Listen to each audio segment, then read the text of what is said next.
Hey everyone, Luke McElroy from Mets Performance Consulting here. This week's video is going to be covering off-season recovery. So I thought we were due to do some running technique stuff this week, but given a lot of the followers in this group are triathletes, a lot of them have just finished up for the season, just finished their last race. So I thought I'd skip ahead and go into off-season recovery. So how much time we should have off, some of the considerations that we need to take into account and when we should get back into training, just so everyone's fresh and ready to go to achieve their goals. So overtraining. Let's first. The way I want to do this lecture is that I'm going to go through what overtraining is and overreaching, why we want to avoid that, and the negative consequences of that. And then I'm also going to go cover what detraining is, so a reversal of adaptation, and then how we can find a nice middle ground where that we get the recovery, both the physiological and the mental recovery, but we don't lose too much fitness, depending on what our goal is. So firstly, overtraining is the inability to adapt to cumulative fatigue due to inadequate recovery. So basically, we've done too much training and our body can't adapt to that quick enough. So some signs and symptoms, obviously we've got excessive exercise training, we get persistent fatigue, a performance decrement, mood disturbances, hormonal alterations, and illness susceptibility. So if you're doing a lot of training, not recovering enough, over volumized, too much load, whatever it is, these are some common signs and symptoms you'll get. So the exact definition is an accumulation of training or non-training stress. So non-training stress can be things like sleep deprivation, busy work life, family stress, whatever it is, resulting in short-term decrement in performance capacity with or without related physiological and psychological signs and symptoms. So there's overreaching and there's overtraining. Overreaching basically involves, it's pretty much a periodized training program. So if you're doing a 3-week build and a 1-week recovery week, the idea is that by that 3rd week you're overreaching. So it's a temporary state of overtraining. So you build up the 1st week, you're fine. 2nd week, you're accumulating that fatigue. That 3rd week, you are fatigued. So you're overreaching. You're not overtrained, but you're overreaching. You're getting close. But then you have that 4th week at a reduced load so that your body can recover and adapt and you get rid of that fatigue. If you didn't have that recovery week, you continue to overreach until eventually you became overtrained, which is a long process to fix. So overreaching, we can fix overreaching. It only takes several days to maybe a couple of weeks, depending on how badly overreached you are. If you get to overtraining though, say similar definition, but it takes a long time to recover from that. So you can take weeks to months. You see people get chronic fatigue syndrome, it puts them out for a long time. So we don't want to get to that overtraining stage. And the thing with overreaching and overtraining is that as it says here, it is a vicious cycle, because typically what happens is that we either do the same training load or we increase that training load. Maybe that's not appropriate for us. We get a decrease in performance because we are fatigued and our body can't put up with it. So therefore we go, oh, well, we must be dropping fitness. So we increase that training load even further, which puts us into overreaching. We decrease that performance even further because, again, our body isn't recovered. It is too fatigued to adapt. So then we increase the load again, thinking that, we mustn't be doing enough work. And then we get into that overtraining stage, which is a really chronic condition, which takes us a long time to recover from. So it's really important that we don't actually do too much training volume. A lot of the time, especially in the endurance industry, that we are doing so much volume or so much load that we actually we don't recover enough, and the performance decrement is due to fatigue rather than a lack of training stimulus. So some signs and symptoms of overtraining, looks like time trial performance decreasing 2 to 10%. This is just a study done by McKinnon in 2008. Time to fatigue tests were reduced to 20 to 30%, so we fatigue quicker. Repeated maximal efforts decreased. VO2 max actually decreases 5 to 8%. And they don't last longer on the test. So that's basically due to fatigue. If you're too fatigued to actually work at your max, you're not going to last as long on that test. Some psychological things we get a loss of motivation, apathy and loss of vigor, mood state disturbances. It's not always a mood state disturbance, but if you do find that you're getting very irritable, short-tempered, etc., it can be a sign of overtraining. Anxiety, sleep disturbances. So if you're not sleeping well at night, that's a big one. See how your sleeping's going, and difficulty concentrating and restlessness. Illnesses is a massive one for overtraining. So especially upper respiratory tract infections, so the ones where your lungs are affected the most, coughing up phlegm, etc. They're massive, and I find myself if I put myself into a temporary state of overreaching, my first sign of doing too much is that I get a little throat infection or something in the lungs. So that's a massive one. If you're big on getting upper respiratory tract infections, you need to really monitor that training. And as I said, it's not just the training stress; it's the lifestyle stress. Like if you have the same program, but then you're not sleeping well for a week, or you've got family issues, or just busy work life, that just increases the stress. So that's all it takes. And you'll see it yourself. You get run down at work, you get sick because you're still training the same, but that extra stress puts you over the edge. So yeah, as you can see here, we've got disease susceptibility. So regular and moderate exercise actually reduces our susceptibility to that illness because our immune function has increased.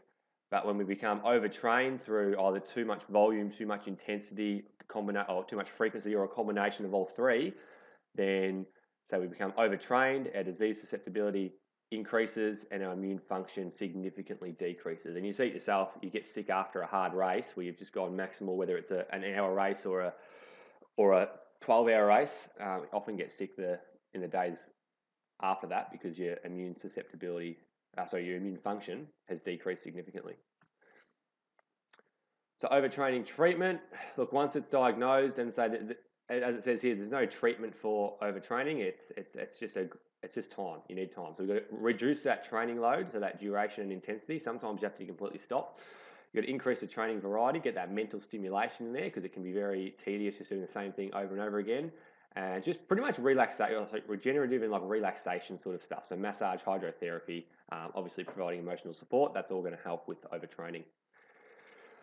So I'll move into detraining. So we've just gone through we're doing too much, too hard, not recovering enough, and now we go into detraining. So what detraining is it's a partial or complete loss of training-induced adaptation. So basically, all the adaptations that we get from training, the increased size of the heart, increased blood volume, increased number, size, and surface area of mitochondria, which is responsible for absorbing the oxygen in the muscles, all the capillaries that we get to transport that oxygen, all those. Actually, not the capillaries. We'll go into that in a second. The capillaries don't change, but all those are reversed. So we're not as efficient at taking in, transporting, and using up oxygen. So the principle of reversibility states that when training stimulus is removed or reduced, the ability to maintain performance at a particular level is reduced, and eventually gains will diminish to a pre-training level. So in simple terms, use it or lose it. If you don't continue to stress the body in some way and adapt from that, you will go back to a pre-training state or an untrained state. So a study done by these guys in the bottom here, they showed that after 21 days of zero training, so absolutely nothing, VO2 max would decrease about 7% or 2% per week. 56 days was 16% but stable thereafter. And then 84 days, this study was comparing guys who didn't do any training to guys who did do training and then stopped completely. But yeah, 84 days, the trained group still had higher than the controls, but obviously, they were decreasing their VO2 max quite significantly here. This shows us, out of all the aspects to do with VO2 max and internal physiology here, which ones are changing the most. So the green is VO2 max, which is this line here. Blue is heart rate max. Purple stroke volume, which is how much blood the heart is ejecting per beat, so basically the size of the heart. Q is cardiac output, so cardiac output is the total amount of blood circulated per minute, so that's heart rate, so number of beats per minute times by stroke volume, or how much blood is being ejected out per beat. And AVO2 difference is basically, this is how much out of the oxygen you're circulating, it's how much your muscles are using and absorbing by the mitochondria compared to how much you're breathing back out. So from the start here at 0, days of detraining down the bottom, percentage change on the left here. So we see after, we'll go 21 days, or 12 to 21 days. So 12 days, we drop our VO2 max by 7% or so between that 12 and 21 day period. VO2 max is made up of all the above factors, so that makes sense here. So stroke volume decreases, so the amount of also the size of our heart decreases and the amount of blood we can eject per beat decreases by just over 10%. What else we got? Therefore our cardiac output decreases because again, cardiac output is stroke volume, the purple line, times by heart rate here. So that decreases as well because we're beating at less oxygen per beat or less blood per beat. Our AVO2 difference increases initially, which is interesting. I'm not sure that must have been just due to the training, the study they did. But overall, it decreases. So AVO2 difference is how much oxygen the muscles extract out of what we're breathing in. So that's a steady decrease after a bit. And your heart rate max actually increases as well, which makes sense. Your heart's shrunk. Therefore, to get that blood around, if it's not beating out as much blood per beat, it needs to increase how many beats it can do per minute. So you'll find that when you have some time off and start back your training, your heart rate max will actually increase as well. And remember, guys, this isn't necessarily a bad thing because it is, but we can get that back. So we do need to have some recovery. So yeah, first 21 days, stroke volume decreased. So the amount of blood per beat decreased because the blood plasma volume decreased. So blood's made up of hematocrit, which is your red blood cells, which carry the oxygen around, and also plasma. Plasma is just basically a whole lot of enzymes. Plasma is what you sweat out when you sweat. But yeah, we lose a lot of blood plasma, and 50% of your blood is blood plasma, so we can lose quite a bit. Blood pressure increases slightly, left ventricle and heart volume decreases. So yeah, the size of your left ventricle, the size of your heart decreases. And this one here, citrate synthase, all right, that decreases by 20% or 1 to 2.5% per day. So this is the enzyme in mitochondria, or one of the main enzymes in mitochondria. And if you remember back to the previous videos, mitochondria, their job is to get the oxygen that we've breathed in and circulated, we want to get from the blood into the muscles to create aerobic energy. All right, so think of this like, I'm going to get out of this because it shows me it's like a bathtub, and I always use this bathtub analogy, so I apologize for that. But think of your mitochondria as a bathtub, all right? And the fluid inside it is that citrate synthase or the enzymes in there. So although it loses 20%, it's not all bad because let's say if you're an untrained individual, then you've got a small bathtub here. Your mitochondria are small. They're not massive. The number and size is not massive. Then you're well trained and they get bigger, better, stronger. And then when you're really trained, bigger, better, stronger again. So what happens with training, year after year of base training and VO2 max interval training, etc., you can increase the number, size, and surface area of these bathtubs or these mitochondria. So you can upgrade from a small tub to a medium tub to a big tub. When you stop training, the size of that bathtub or that mitochondria does not change. Okay, it's just the fluid inside it gets drained out. So think of it when you're at peak fitness, the tap's on full bore, the plug's in, and you're filling up that bathtub to its maximum capacity there. So that's a lot of enzyme activity. Think of it when you stop training, or if you turn off that tap and pull the plug, you're going to lose it very, very quickly. All right, I'm going to show you an infographic in a sec, which shows you how quickly you do lose it. But just keep in mind, moral of the story is here that you don't lose the capacity of those mitochondria. If you stop training, you might drain the fluid, which is going to reduce your VO2 max, but you can get back to that same state when you start training again. All right. So the size of those mitochondria and the capacity of them don't change. You just have to fill it back up again by doing training. I hope that makes sense. Leave a question below if it doesn't. All right. So yeah, AVO2 difference, which is how much oxygen those muscles are extracting, reduces 5% later on, which again, because we've got less citrate synthase activity. No change in muscle capillarization. So capillarization, so the capillaries are at the muscle bed. So the oxygen gets transported from the heart through the arteries to the capillaries and then back to the heart by the veins. So the capillaries is where we get that oxygen and carbon dioxide transfer. So oxygen goes into the muscles, carbon dioxide comes out, and we create energy that way. So these don't change. Even after 56 days or 8 weeks of doing nothing, they do not change. So again, it reinforces that you're not losing everything. The basic structures are still there. We just have to get them stimulated again to fire at 100% of their capacity.